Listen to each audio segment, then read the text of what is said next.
Listen, we are the atmosphere creators. It doesn't take a lot, it just takes a few. In fact, it just takes one heart open before the Lord. Just one guy. You could just be one Philip in the Bible, and all of a sudden God could take you out and take you down to Samaria. Would have been considered the hardest place probably to evangelize in Philip's day. And the persecution and everything just caused him to have to go. And Philip went down to Samaria. And what was he? He was just a faithful deacon in the church. Am I speaking to anybody this morning? Yeah, Philip was just one of those faithful guys that when the original apostles of Jesus, when they got overburdened because there was so much increase, so many people coming to the Lord, they needed some help. Remember that? They needed somebody just to, get in between the arguments. They needed some people to just sort people out because people started, doing what people do. People started having arguments about silly things, doing what the enemy, he tries to redirect that into a church all the time, get people talking about everything except the one thing, Jesus, that they should be talking about. But anytime you have increase of people, that happens.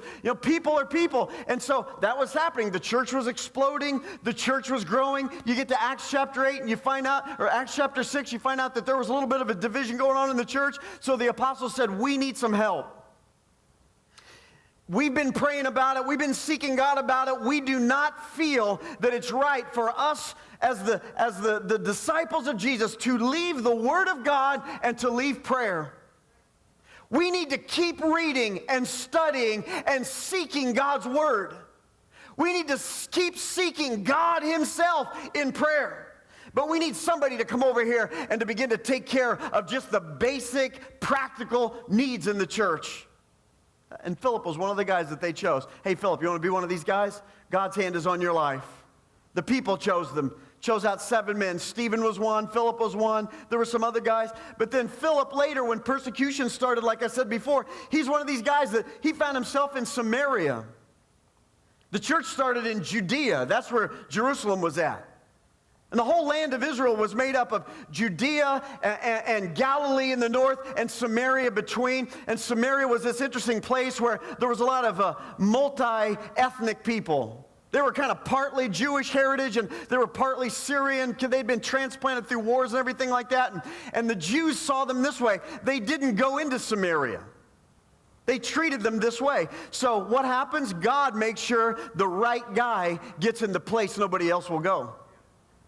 The Christians in the beginning didn't even know that they were supposed to preach the gospel to anyone else but Jewish people. And so what does God do? God takes a faithful guy who said, I'll watch over the tables.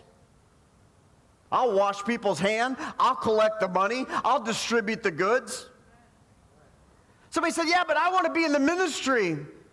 Or even worse yet, today we have people that said, I don't want to be in the ministry.